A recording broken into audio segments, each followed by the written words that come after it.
皆さん、こんにちは。玉木のスポーツジャーナリズムの玉木正幸です。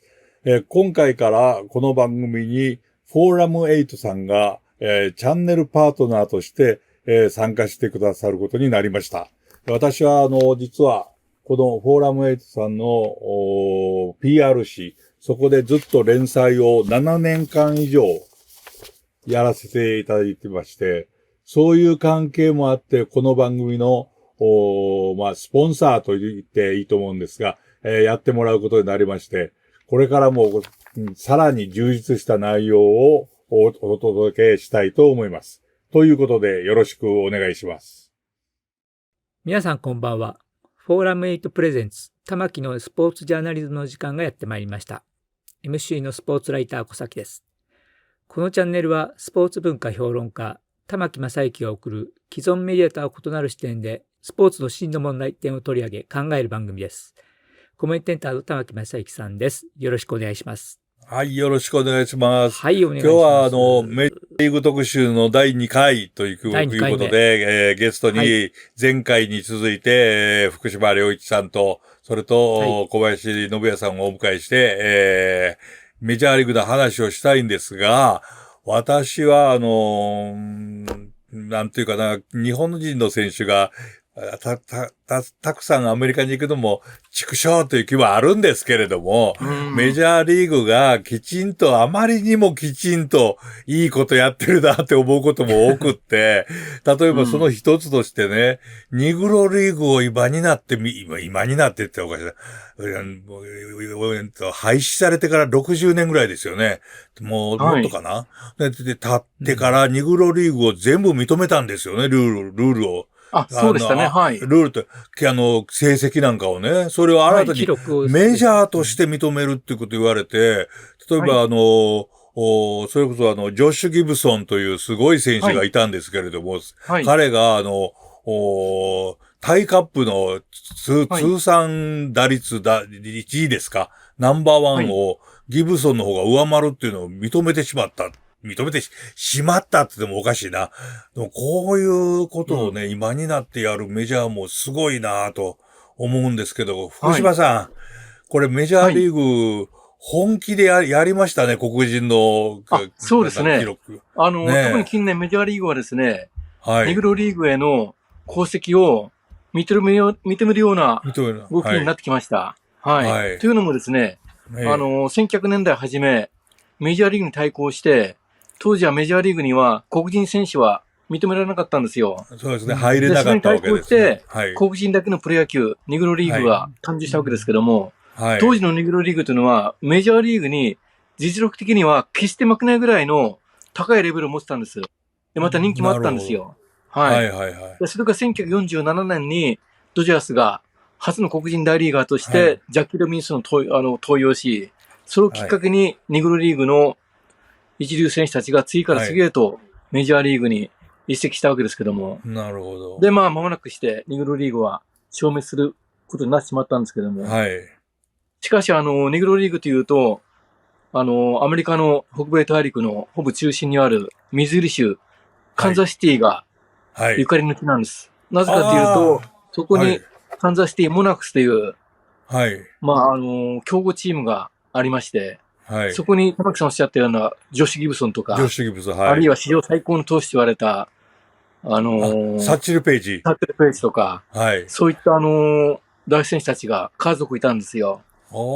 で、それを記念して、現在カンザスシティにはニグロリーグ博物館がありまして、で、例えば去年あたりは、アラバマ州のバーミンガムにある、現存最古の球場、リックウッドフィールドで、ニグロリーグの選手たちの功績を称える、特別なゲームが行われました。なるほどね。で、また、毎年のように、ニグロリーグを、の功績を称えるようなイベントが、全米各地の球場の試合で行われています。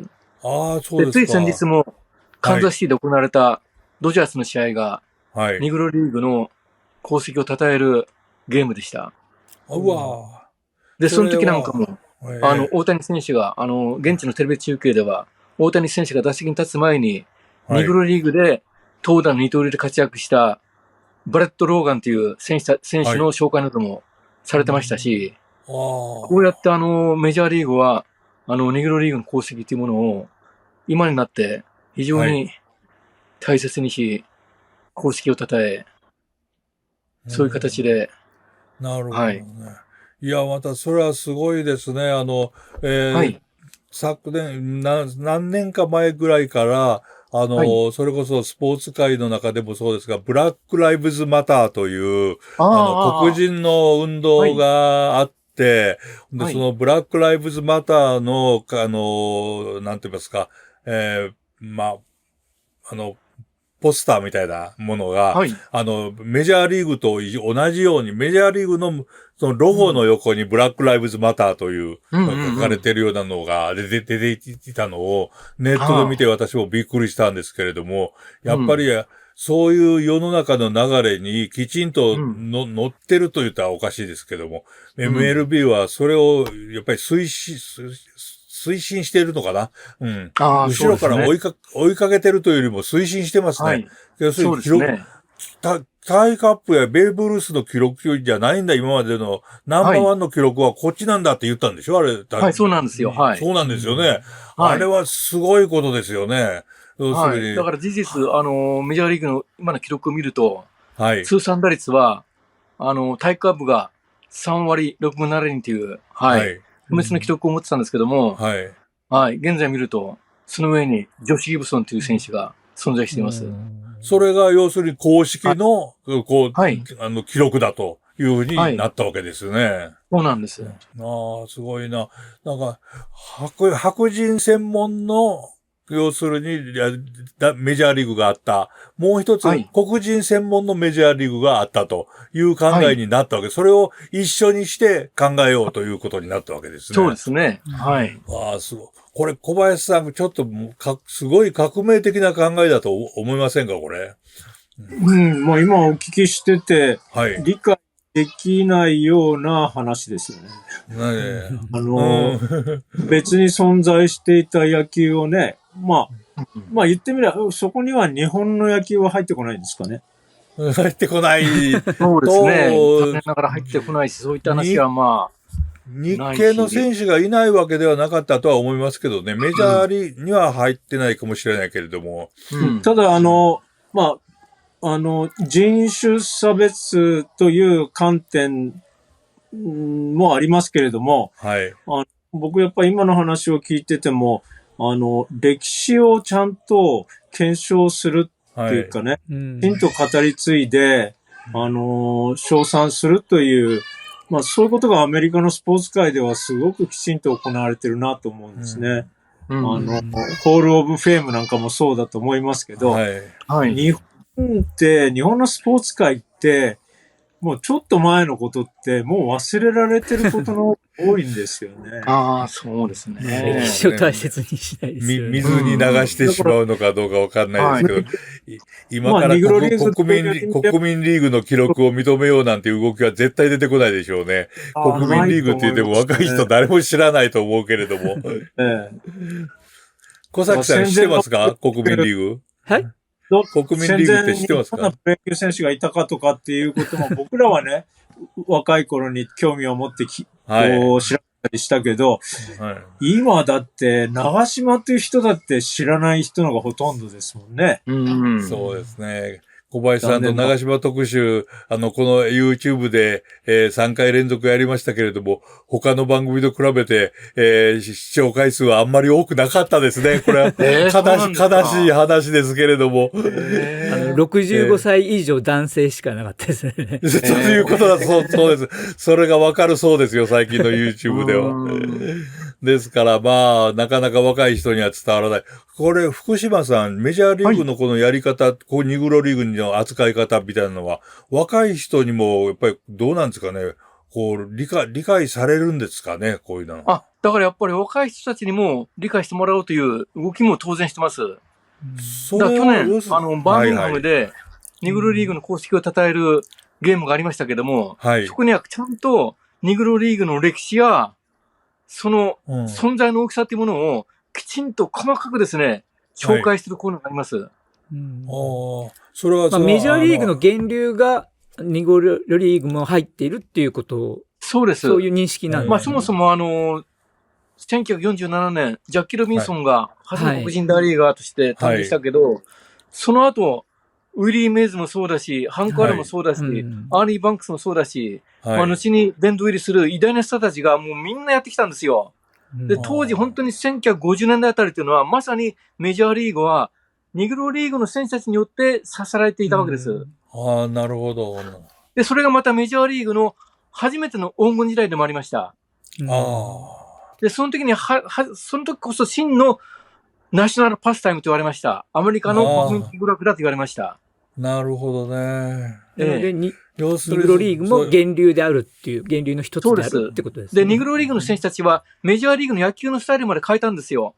それまではベーブ・ルースに代表されるように、ホームランの野球スタイルだったんです。それがジャッキー・ロビンソンの、ドジャース入団以降は、スピードを最大限に発揮する野球が、メジャーリーグで走る野球ですね。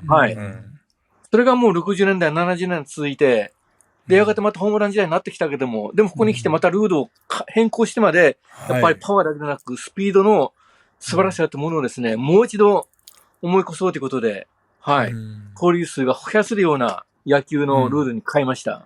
そうですね。ベースを少し大きくしたりとかっていうのも、その一環ですよね。なるほどね。そのメジャーリーグのそのやり方っていうのは、非常に面白いなとも思うんですけれども、その一方でね、世界の野球っていうのもちょっと変わったことが出てきて、インド、アラブ地方で、新たなリーグ戦が始まりました。これは、それの準備の、試合とかで、これ、行かれたんですよね、福島さん。そうです。2年前に。 UAE でしたっけ？そうです。UAE、アラブ首長国連邦、ドバイで、ベースボールユナイテッドという名称の新しいプロ野球リーグが誕生しまして、そのデモンストレーションとして、オールスターゲームが行われたんですけども、それに行ってきました。いかがでした？その見られた感想というのは。いやー、びっくりしました。まず驚いたのがですね、ドバイという都市は人口の約8割が外国人で占められているということ。もう世界中からいろんな人種が集まってるんですよ。で、そのベースボールユナイテッドも、中東やアジアだけではなくて、本当世界中から選手を集めて構成しました。なんか日本人選手もいたらしいですね。そうなんです。日本人選手も2人ほどそれに参加してました。ただどちらかというと、やっぱりレベル的には、元メジャーリーグの選手とか、あとは日本のプロ野球で経験のある外国人選手とか、そういう選手たちが中心で、どちらかというとレベル的には、マイナークラスですけども、ただやっぱり世界中からいろんな国々からそのリーグに選手たちが参加してるということを、それとあとドバイっていうのは意外とさっき言ったようにいろんな人種がいるんで、驚いたのはリトルリーグが非常に盛んだっていうことを。